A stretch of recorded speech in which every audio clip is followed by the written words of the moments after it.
सो सबसे पहले हम लोग का है साइकोमेट्रिक चार्ट, जो कि ऑलरेडी ड्राइव में एक फ़ाइल अपलोडेड है। ये FE208 वाला फोल्डर में चेक करना, वहाँ पे अच्छे से उस चार्ट में बता दिया कि कैसे कौन सा मतलब पॉइंट निकालना है, ठीक है। सो ये ड्राइव से कर लेना। उसके बाद फ्रीजिंग टाइम कैलकुलेशन, यहाँ पे क्या है, एक फार्मूला है सिंपल सा। इसी फार्मूला के ऊपर 2-3 न्यूमेरिकल है। तो इस फार्मूला में लैम्डा जो है that is latent heat of fusion, फिर रो जो है डेंसिटी, फिर TF एंड T अल्फ़ा। इसमें सिंपल इतना याद रखना, जो TF होगा वो तुम्हारा जो छोटा वाला वैल्यू होगा वो TF होगा, ठीक है। बिकॉज ये सब बोलूँगा तो तुमको समझ में नहीं आएगा। तो TF जो होगा वो छोटा वाला वैल्यू होगा, T अल्फ़ा जो होगा तुम्हारा बड़ा वाला वैल्यू होगा। P और R जो है ये तुम्हारा शेप फैक्टर्स है। शेप फैक्टर्स मतलब अगर स्लैब हुआ तो ये वैल्यू होगा, सिलेंडर होगा तो ये वैल्यू होगा, स्पेयर होगा तो ये वैल्यू होगा, ठीक है। उसके बाद ए जो है that is product size thickness in metre, ठीक है। मतलब थिकनेस भी हो सकता है या फिर जो रेडियस या फिर ये सब भी हो सकता है। उसके बाद HC जो है it is convective heat transfer coefficient and K is thermal conductivity. तो इस बेसिस पे कुछ न्यूमेरिकल्स है, ठीक है। जो कि पहला तो ऐसा है कि तुमको डायरेक्ट ये सब वैल्यूज़ दे देगा, ठीक है। तुमको क्वेश्चन से निकालना आना चाहिए। तो बोला है कि a long cylindrical piece of meat having a diameter of इतना, मतलब ये क्या दिया है वैल्यू, ए वैल्यू दिया है, ठीक है। मैंने लिख दिया है A = 0.01 मीटर कॉन्टेनिंग 80% मॉइस्चर। अच्छा, और एक चीज़ है, ये जो तुम्हारा लैम्डा है ना, ये तुम्हारा लेटेंट हीट ऑफ फ्यूजन जो होता है, ये मतलब इसके साथ अगर तुम्हारा मॉइस्चर कंटेंट दिया हुआ है, सॉरी, ये जो लेटेंट हीट ऑफ फ्यूजन है ना, इसके साथ अगर तुम्हारा मॉइस्चर कंटेंट वैल्यू तुम्हारे क्वेश्चन में दिया है तो इसके साथ वो मॉइस्चर कंटेंट वैल्यू मल्टीप्लाई होगा, ठीक है। इतना याद रखना। बाकी क्वेश्चन में जब करेंगे तब ये समझ में आ जाएगा। तो द इनिशियल टेम्परेचर, सॉरी कहा गया, हाँ, 80% moisture is being frozen with air at -30°C, ठीक है। सो ये जो -30, जैसे मैंने बोला था, जो बड़ा वाला होता है दैट इज़ दिस फिगर, ठीक है। एंड उसके बाद the initial temperature of the meat is 2.5°C। तो TF क्या होगा, 2.5°C। फिर बोला है कि the convective heat transfer coefficient of the frozen freezer is 20 W/m² kelvin. तो ये क्या दिया है, कन्वेक्टिव मतलब H, ठीक है, H दे दिया है। फिर if the density of the unfrozen meat is इतना, मतलब रो दे दिया है। फिर थर्मल कंडक्टिविटी भी दे दिया है, लेटेंट हीट ऑफ फ्यूजन दे दिया है, सब कुछ दे दिया है। मतलब जो चाहिए फॉर्मूला में सब कुछ है, सिर्फ तुमको फॉर्मूला में रखना है और आंसर निकालना है। और मैंने जब बोला था कि मॉइस्चर कंटेंट मल्टीप्लाई होगा रो के साथ, वो मल्टीप्लाई होगा यहाँ पे, ठीक है। मतलब इनिशियली फॉर्मूला जो ऐसा था, यहाँ पे तुम एक स्टेप मॉइस्चर कंटेंट का कर सकते हैं यहाँ पे, ठीक है। तो ऐसा ही बाकी सेम टू सेम क्वेश्चन होगा, ठीक है। ये वाला जो नेक्स्ट बड़ा वाला क्वेश्चन है ये भी सेम है, ऐसे ही तुमको सब वैल्यूज यहाँ पे दे देगा, तुमको जस्ट रखना है और निकालना है। हाँ, एक चीज़ तुमको आइडेंटिफाई करना पड़ेगा कि वो जो शेप है वो क्या शेप है। यहाँ पे तो कई बार डायरेक्ट मेंशन कर देते कि स्लैब है, सिलेंडर है, जब मेंशन नहीं किया। देखो ये देखो फिश फिलेट लिखा है यहाँ पे, सिर्फ फिश फिलेट, यहाँ पे कोई और शेप मेंशन नहीं किया है। अब जो फिश फिलेट होता है वो तुम्हारा एक स्लैब टाइप का होता है, तो तुमको ये ऑलरेडी एक आइडिया होना चाहिए कि ये स्लैब होगा। तो स्लैब के लिए P कितना होता है 1/2 और R कितना होता है 1/8, ठीक है। तो ये सब चीज़ रखना पड़ेगा ध्यान में, बाकी सब चीज़ सेम है, ठीक है। हाँ, और एक अभी इंपॉर्टेंट वाला क्वेश्चन जो कि estimate the time required to freeze the, फिर से फ्रीजिंग टाइम निकालना है, जिसमें कि at 20°C which may be taken to be a finite cylinder 2 cm in diameter and 15 cm long. मतलब जो बोल दिया यहाँ पे कि ये सिलेंडर है जिसका डायमीटर इतना है, लेंथ इतना है। Now in an air blast whose velocity across the sausage is 3 m/s, the temperature is -80°C, ठीक है। एंड बोला है कि if the velocity of the air blast is double then what will be the new freezing time, ठीक है। पहले तो हम लोग को इनिशियल फ्रीजिंग टाइम निकालना पड़ेगा, फिर हम लोग क्या करेंगे, उस वेलोसिटी को डबल कर देंगे, उस न्यू फ्रीजिंग टाइम को निकालेंगे। Now further it was to be decided to pack the sausages in individual tight fitting cardboard racks, which what will be the maximum thickness of the cardboard permissible if the freezing time using higher velocity of 6 m/s, ठीक है। अभी क्या है ना, कुछ property जो sausage का है वो तुमको क्वेश्चन में मेंशन कर देगा, ठीक है। ये सब जो प्रॉपर्टी है क्वेश्चन में तुमको मेंशन कर देगा बोलो ऑलरेडी। तो अभी यहाँ पे जैसे कि बोला सिलेंडर है, सिलेंडर के लिए P और R वैल्यू ये होगा, ऑब्वियसली पता है। V वैल्यू तुम्हारा दिया हुआ है 3 m/s, ठीक है। A मतलब A जो डायमीटर होता है वो भी तुम्हारा कहाँ दिया था डायमीटर, हाँ ये 2 cm इन डायमीटर, तो 0.02 मीटर। अब तुमको क्या करना है ना, अब तुमको फॉर्मूला देखना है। जो फॉर्मूला है वो क्या है, ये है ना। इसमें तुम्हारा देखो जो क्वेश्चन दिया है सब कुछ है, सिर्फ एच नहीं है, ठीक है। तुमको एच निकालना पड़ेगा पहले। So at the first we need to find out H, but कैसे एच निकालने का ना फॉर्मूला होता है, ठीक है। जब वेलोसिटी लेस देन 5 मीटर पर सेकेंड होता है तो एच निकाल का फॉर्मूला ये रहा, एंड जब वेलोसिटी 5 और 30 के बीच में होता है तब वेलोसिटी का फॉर्मूला ये रहा। तो पहले जो हम लोग को वेलोसिटी दिया हुआ है जो कि है 3 मीटर पर सेकेंड, और बाद में क्या किया, इसको डबल किया है। तो जब 3 मीटर पर सेकेंड होगा, जैसे कि ये 5 मीटर के नीचे है, तो हम लोग ये वाला फॉर्मूला यूज़ करेंगे। यहाँ पे जो वेलोसिटी का वैल्यू रखेंगे और एच का वैल्यू आ जाएगा। और नेक्स्ट जब इसको डबल करेंगे, जब 6 हो जाएगा तब हम लोग ये वाला फॉर्मूला यूज़ करेंगे। यहाँ पे जो वेलोसिटी का वैल्यू 6 रखेंगे और एक एच का वैल्यू आ जाएगा। तो हम लोग को क्या करना है, इन दोनों, जब 3 मीटर पर सेकेंड रहेगा और जब 6 मीटर पर सेकेंड रहेगा, इन दोनों के केस में हम लोग को फ्रीजिंग टाइम निकालना है। वेरी सिंपल, जो एच वैल्यू आया रख दो, जो बाकी सब तो है ही, एंड वो वैल्यू आ जाएगा। मतलब फ्रीजिंग टाइम एट बोट, मतलब जब 3 था और जब हम लोग डबल किया तब भी आ गया, ठीक है, इतना। अब क्या बोला है, अब बोला है जब तुम्हारा वेलोसिटी 6 मीटर पर सेकेंड होगा, मतलब जब तुम्हारा ये वाला वेलोसिटी होगा 6 मीटर पर सेकेंड, तब बोला है कि वो कितना कार्डबोर्ड का थिकनेस होगा वो निकालने को बोला है। तो इसके लिए एक फॉर्मूला है जो कि हम लोग न्यूटन लॉ ऑफ कूलिंग से निकालते हैं, that is 1/hc is equals to x/kc plus 1/hc। यहाँ पे जो hc है ये तुम्हारा 3 मीटर पर सेकेंड का है, और यहाँ पे जो hc है दैट इज 6 मीटर पर सेकेंड का। सिंपली वैल्यू रखना है और x का वैल्यू निकालना है। x is what, thickness of the cardboard, ठीक है। सो ये सॉल्व करने से तुमको x मिल जाएगा। तो the maximum thickness of the cardboard permissible is 1.3 millimetre. खत्म, इतना लगी था क्वेश्चन। अब नेक्स्ट जो है दैट इज, हाँ, अब नेक्स्ट है बड़ा वाला क्वेश्चन। बड़ा वाला क्वेश्चन मतलब ये हम लोग पहले भी कर चुके हैं एक बार, जिसमें like 8 tons of apple having specific heat इतना यूज टू बी कूल्ड, ये सब। तो हम लोग क्या करेंगे, इसका टोटल लोड निकालेंगे। हम लोग को बेसिकली इसका प्लांट कैपेसिटी निकालना है इन टर्म्स ऑफ रेफ्रिजरेशन। तो सिंपली क्या करते हैं, हम लोग सब लोड निकालते हैं, सम करते हैं, फिर कन्वर्ट कर देते हैं। मतलब जो किलो कैलोरी पर आवर में आया या फिर किलोवाट पर आवर में आया, उसको हम लोग टन्स ऑफ रेफ्रिजरेशन में कन्वर्ट कर देंगे। सो इसको करते कैसे, चलो क्वेश्चन से वन बाय वन पढ़ते हैं एंड देन निकालते हैं। तो पहले तो दिया है कि 8 tons of apple having specific heat इतना is to be cooled from 25 degree Celsius to 14 degree Celsius, ठीक है, इन 24 आवर्स। सो ये जो कूल हो रहा है ना एप्पल, इसका एक हीट लोड होगा। चलो पहले वो निकालते हैं। Heat load for cooling of Apple क्या होगा, mcp डेल्टा टी। m क्या था, 8 टन्स दिया है क्वेश्चन में। 8 टन्स मतलब 8 × 10³ kg इंटू 0.8 क्यों, बिकॉज दे दिया है यहाँ पे 0.8 इज अ स्पेसिफिक हीट। फिर डेल्टा टी क्या है, 25 टू 14 डिग्री सेल्सियस, मतलब 25 - 14, तो कितना होगा टोटल इसका वैल्यू 70,400 किलो कैलोरी पर 24 आवर्स। फिर दिया है कि the heat of respiration of apples is पर 24 आवर्स इज 745 किलो कैलोरी पर टन। मतलब एक दिन में 1 टन में तुम्हारा 745 kilo calorie heat of respiration load बढ़ता है, ठीक है। तो हम लोग का कितना है, 8 टन से, तो इसको हम लोग अगर 8 से मल्टीप्लाई करेंगे तो हम लोग को heat of respiration of apple मिल जाएगा, जो कि हम लोग किया है यहाँ पे। Heat load due to respiration of apple is 8 into इतना आ गया। फिर हम लोग क्या किया है क्वेश्चन में, फिर दिया है कि 3 men will work for 4 hours and lighting load is estimated to be 100 watt, ठीक है। नाउ द एयर पहले हम लोग ये निकालते हैं कि 3 men will work for 4 hours. अब जो 3 लोग काम कर रहे हैं उन लोग का हीट ऑफ रेस्पिरेशन हम लोग को दिया है कि 170 किलो कैलोरी पर आवर। मतलब 1 आवर में 170 किलो कैलोरी एक आदमी रेस्पायर करते हैं, उतना हीट छोड़ते हैं। अब कितना आदमी है, 3 आदमी है, कितना घंटे के लिए काम कर रहे हैं, 4 घंटे के लिए काम कर रहे हैं। तो heat load due to respiration में कितना होगा, 4 × 3 × 170, ये वैल्यू आ गया। फिर बोला है कि लाइटनिंग लोड कितना है, 100 वाट। अभी 100 वाट जो है ना, ये तुम्हारा पहले तो तुमको कन्वर्ट करना पड़ेगा इन पर 24 आवर्स, एंड जो इसका वाट टू किलो कैलोरी कन्वर्जन है ना, वो होता है तुम्हारा 0.860, ठीक है। ये तुमको याद करना पड़ेगा, ठीक है, ये थोड़ा इंपॉर्टेंट स्टेप है। फिर क्या आया, हाँ, फिर आया कि the air infiltration load is assume to be 980 calorie in 24 hours. ये तुम्हारा सीधा वैल्यू दिया है, तुमको जस्ट लिख देना है, ठीक है, लिख देना है, ख़त्म। अभी क्या करना है, अभी अपना क्वेश्चन पढ़ो, ठीक है, पूरा यहाँ से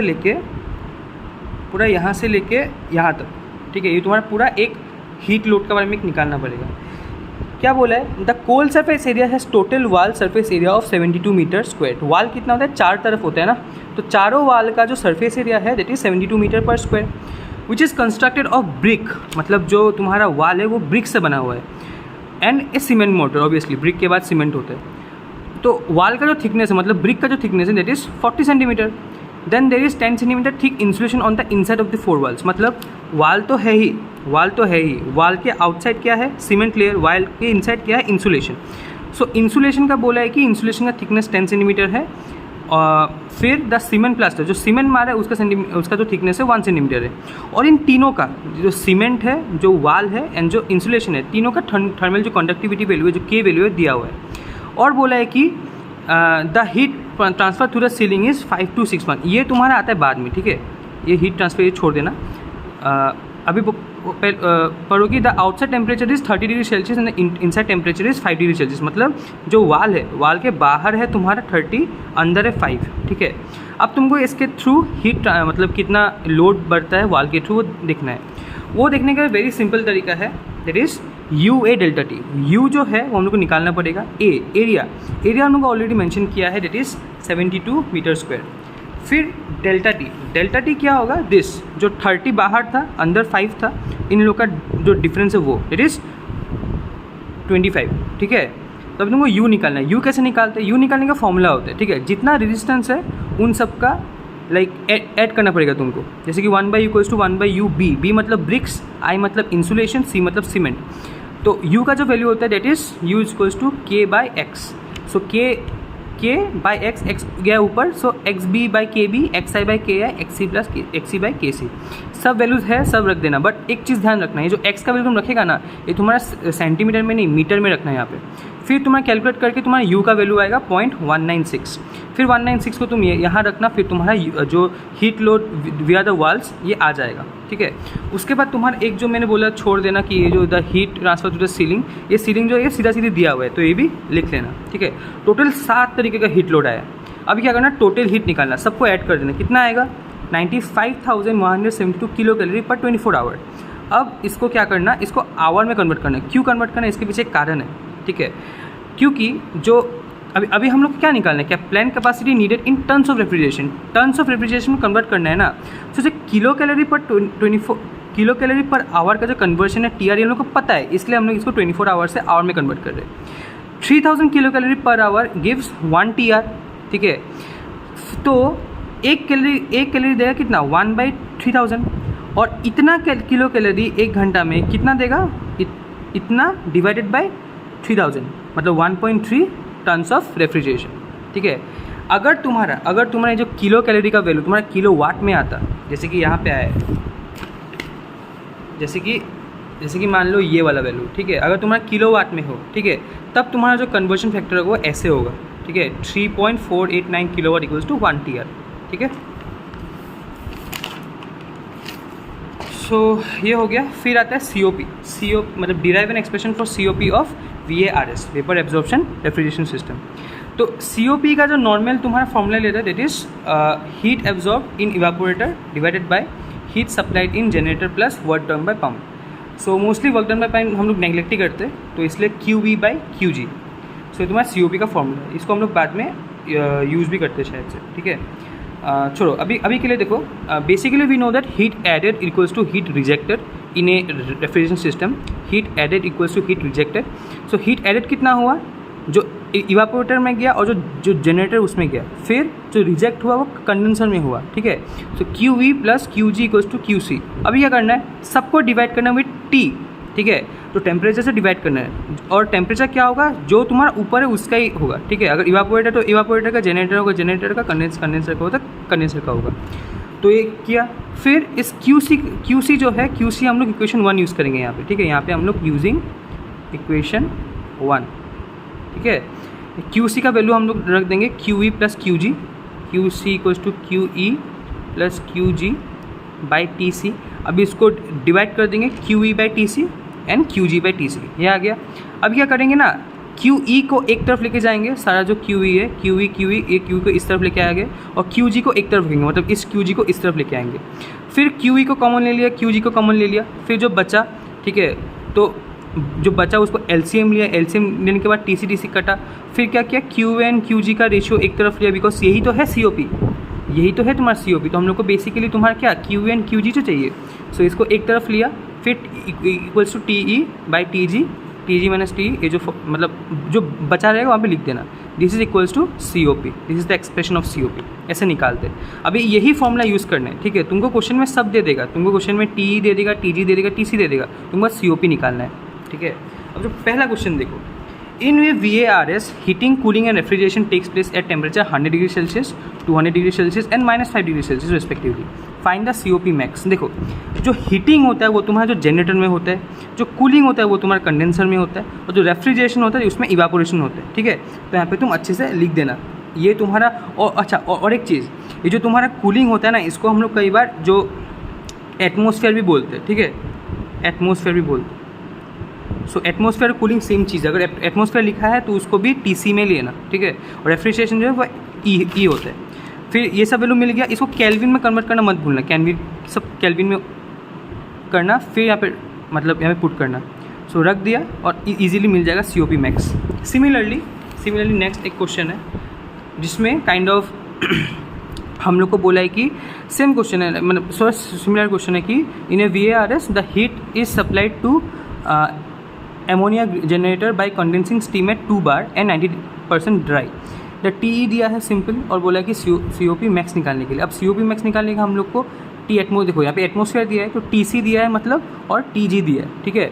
सो TE है, TC है, TG है, हम लोग को ऑब्वियसली COP आ जाएगा। फिर क्या बोला है, if the refrigeration load is 20 tons and actual COP is 70%, मतलब ऑफ द COP मैक्स। तो एक्चुअल COP जो है वो तुम्हारा 70% ऑफ COP मैक्स, जो मतलब COP मैक्स आया उसका 70% करेंगे तब जाके हम लोग को एक्चुअल COP मिलेगा। अब क्या बोला कि रेफ्रिजरेशन लोड दे दिया है, बोला कि find the mass of steam required per hour. अब देखो, मास जो ऑफ स्टीम जो निकालने का फॉर्मूला है ना, उस पर तुम्हारा heat supplied divide by latent heat of जो वेपोराइजेशन है वो चाहिए, ठीक है।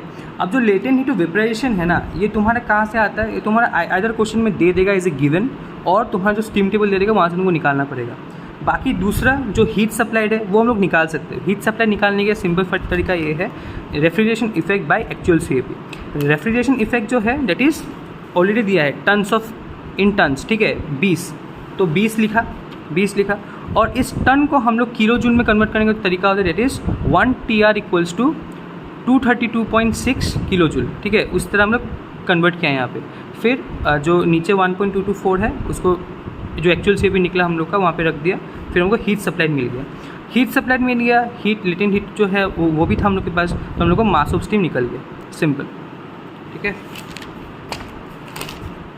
फिर तुम्हारा साइकोमेट्रिक प्रोसेस में देखो 4 तरीके का होता है। एक्चुअली मैंने एक ही में दो को कंबाइल कर दिया है, इसलिए 4 हो गया। बेसिकली देखो, sensible cooling, sensible heating, humidification, dehumidification, cooling and dehumidification, heating and humidification. अब सेंसिबल कूलिंग एंड हीटिंग का ना देखो एक ही तरीका ग्राफ बनेगा, ऐसा ही बनेगा, ठीक है, जिसमें ड्राइबल टेम्परेचर इस तरफ है, स्पेसिफिक ह्यूमिडिटी इस तरफ है, एंथैल्पी इस तरफ है। डिफरेंस क्या होगा, ये जो तुम्हारा यहाँ से यहाँ जा रहा है ना, इट इज़ लाइक ये बढ़ रहा है, ठीक है, ये जो बढ़ रहा है, ठीक है, मतलब इधर तुम्हारा होगा 0, इधर होगा 50, बढ़ रहा है, ठीक है।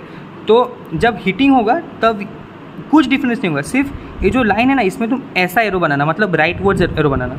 यहाँ पे जो ऐसा एरो बनाया ना, ये अभी फिलहाल कूलिंग को दिखा रहा है, मतलब कूलिंग क्या, टेम्परेचर घट रहा है, ठीक है, टेम्परेचर घट रहा है। और हीटिंग का जो बनाना तो सिर्फ सेम फिगर होगा, कूलिंग का ही होगा, सिर्फ ऐसा एरो होगा, ठीक है, ऐसा। अभी नेक्स्ट क्या है, ह्यूमिडिफिकेशन एंड डीह्यूमिडिफिकेशन। ये भी सिंपल है, जो अगर स्पेसिफिक ह्यूमिडिटी बढ़ता है तो मतलब ये जो इसका ह्यूमिडिटी वो बढ़ रहा है, जो ह्यूमिडिफिकेशन होगा उसमें ये बढ़ेगा। जब डीह्यूमिडिफिकेशन होगा सेम ग्राफ होगा, सिर्फ ये जो है ना वो नीचे की तरफ होगा, नीचे की तरफ, ठीक है। Now cooling and dehumidification, cooling होता था कैसे, ऐसे, ठीक है, ऐसे, और जो डीह्यूमिडिफिकेशन होता था वो होता था कैसे, नीचे तरफ, ठीक है।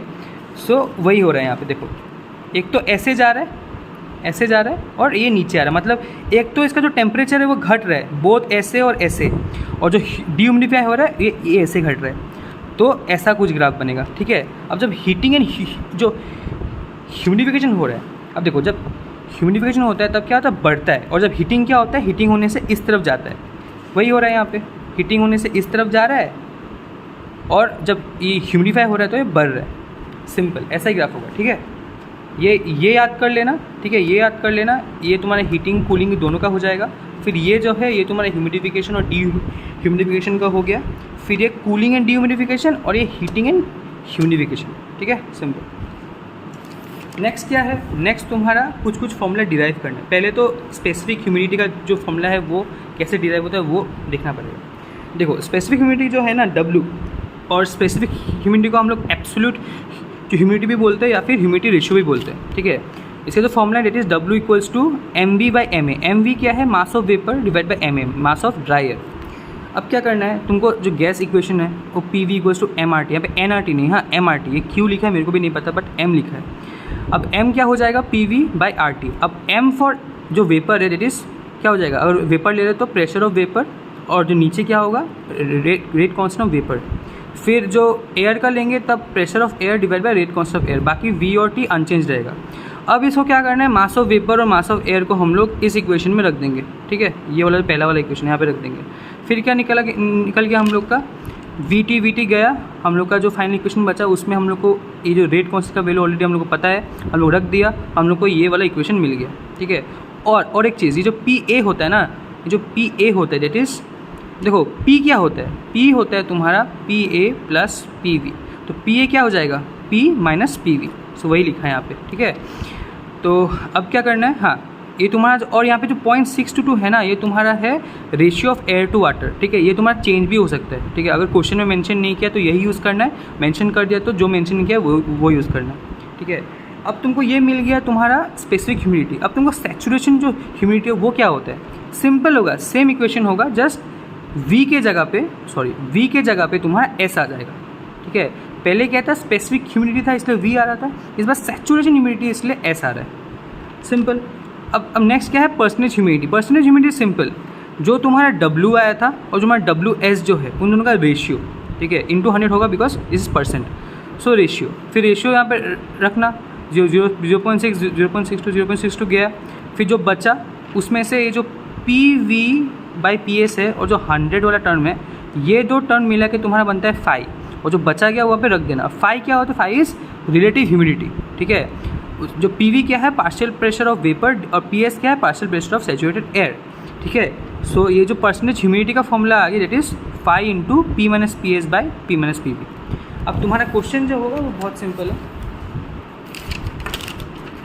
अब तुम्हारा जो क्वेश्चन होगा वो बहुत सिंपल है। क्वेश्चन में क्या है, बेसिक तुमको सब कुछ दे देगा, P दे देगा, PV दे देगा, वो बोलेगा जो ह्यूमिडिटी रेशियो वो निकालो, या फिर तुमको PS दे देगा, रिलेटिव ह्यूमिडिटी दे देगा, तुमको बोलेगा PV निकालो, मतलब बहुत सिंपल क्वेश्चन है, ठीक है।